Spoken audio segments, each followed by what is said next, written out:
ඔයාට චූටි බබෙක් ඉන්නවා නම් ඔයාට මට අපි හැමෝටම තියෙන ලොකුම ගැටලුවක් තමයි අපි කොහොමද බබාට හොඳ ඩයිප් එකක් තෝරගන්නේ. හොඳ සනීප ආරක්ෂාවකින් යුක්ත ඩයිප් එකක් තෝරගන්නේ කියලා. ඉතින් ඔයාට වගේම මටත් ওই ප්‍රශ්නේ තිබ්බා මිකෙල් බබා හම්බෙන්න ඉන්න කාලේ ඉඳන්ම කොහොමද අපි හොඳ ඩයිප් එකක් තෝරගන්නේ කියන එක. මම මිකෙල් බබාට අවුරුද්දයි මාස 7ක් වෙනකම්ම ලංකාවේ ඔයා මම දන්න හොඳ බ්‍රෑන්ඩ් එකක් පාවිච්චි කරා ටිකක් මිල අධික.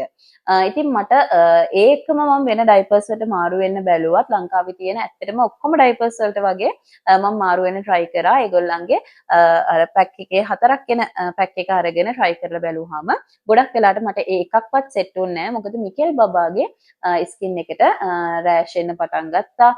ඒ කියන්නේ පැය ගානකින්ම එයාට ඒක අපහසුතාවයකට පත් වුණා. සමහර ඩයිපර්ස් නම් මට අතට අල්ලලා බලද්දිම තේරුණා මේක නම් බබාට හරියන්නේ නැහැ කියලා. ඒවැ මැටීරියල් එක එහෙම සම්පූර්ණයෙන්ම බබාලාගේ ස්කින් එකට ගැලපෙන්නේ නැහැ කියලා අපිට අල්ලලා බලද්දි පවා තේරෙනවා. ඉතින් ඔහොම ඉදි මගේ යාළුවෙක් මට කිව්වා කෙම්රොක්ස් කියන බ්‍රෑන්ඩ් එක try කරලා බලන්න. මම අර පාවිච්චි කරන ඩයිප් එකට සමාන ක්වොලිටි එකක් තියෙනවා කියලා. ඉතින් මම එක පැක් එකක් අරන් බැලුවාම ඇත්තටම මේ ක්වොලිටි එක මට දැකෙන්න හම්බුණා. බබාට කිසිම ප්‍රශ්නයක් වුණේ නැහැ. රෑෂ් එකක් ආවෙත් නැහැ. ඉතින් මම අවුරුද්දයි මාස 7 ඉඳන් මේ වෙනකන් දැන් මිකෙල් බබාට අවුරුදු 2යි මාස 2ක්.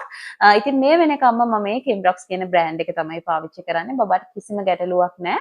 ඒ වගේම බබාගේ පැත්තෙන් ඒ හොඳ තියෙනවා වගේම මගේ අනිත් පැත්තෙන් මගේ ආර්ථිකයටත් ඒක පහසුවක් වෙලා තියෙනවා. මොකද මිකෙල් බබාට දැන් චූටි කාලයට වඩා ඩයිපර්ස් ටිකක් වැඩිපුර පාවිච්චි වෙනවා. මොකද එයා නර්සරි යන පටන් අරන් තියෙනවා. ඒකම අපි නිතරම එළියට යනවා. ඒ වෙලාවට බබාටත් මගෙත් පහසුව සඳහා මට ඩයිපර් පාවිච්චි කරන්න වෙනවා. කොහොමදත් පොටි ට්‍රේනින් එක අපි කරගෙන යන ගමන් අපිට ඩයිපර් පාවිච්චි කරන්න වෙනවා. සම්පූර්ණයෙන් එයා පොටි ට්‍රේනින් කරන එක. ඉතින් ඒ වගේ අවස්ථාවකදී මට මේ වගේ මිල ගානකට හොඳ ඩයිපර් එකක් බබාට කිසිම ගැටලුවක් වෙන්නේ නැති ඩයිපර් එකක් හම්බෙච්ච එක ලොකු සහනයක් වුණා මේ කාලේදී. ඉතින් මම වගේම හොඳ ඩයිපර් බ්‍රෑන්ඩ් එකක් බබාට අඳන්න හොයන විශ්වාසවන්ත ඩයිපර් එකක් ගන්න බලාගෙන ඉන්න දෙමව්පියෝ ඇති.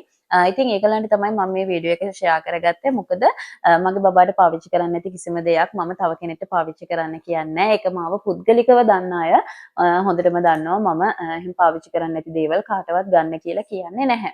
ඉතින් ඔයගොල්ලොත් අපේ බබාගේ වීඩියෝස් වල දීර්ඝකාලීනව දැකලා ඇති. එයා ඉඳන් ඉන්නේ කෙම්රොක්ස් කියන ඩයිපර් එක. මම නරක දෙයක් එහෙම කියලා මට ඔයගොල්ලන්ට මුණ දෙන්නත් බෑ. ඉතින් එහෙම ඔයගොල්ලන්ට මම කියනවට නෙමෙයි ඔයගොල්ලෝ try කරලා බලන්න. ඔයගොල්ලන්ට කොහොමද ඔයගොල්ලෝ බබාගේ ස්කින් එකට කොහොමද කියලා ඒකම මේ කිම්රොක්ස් බ්‍රෑන්ඩ් එක දැනට පාවිච්චි කරන අය පල්ලෙහෙන් කමෙන්ට් එකක් දාගෙන යන්න. මේ ඩයිපර් එක කොච්චර දුරට හොඳද ඕගොල්ලන්ගේ ඇත්ත අදහස මේ ඩයිපර් එක ගැන ඔයගොල්ලෝ දාගෙන යන්න. එතකොට හොඳ ඩයිපර් එකක් හොයන තව අම්මා කෙනෙක්ට ඒක ප්‍රයෝජනවත් වෙයි.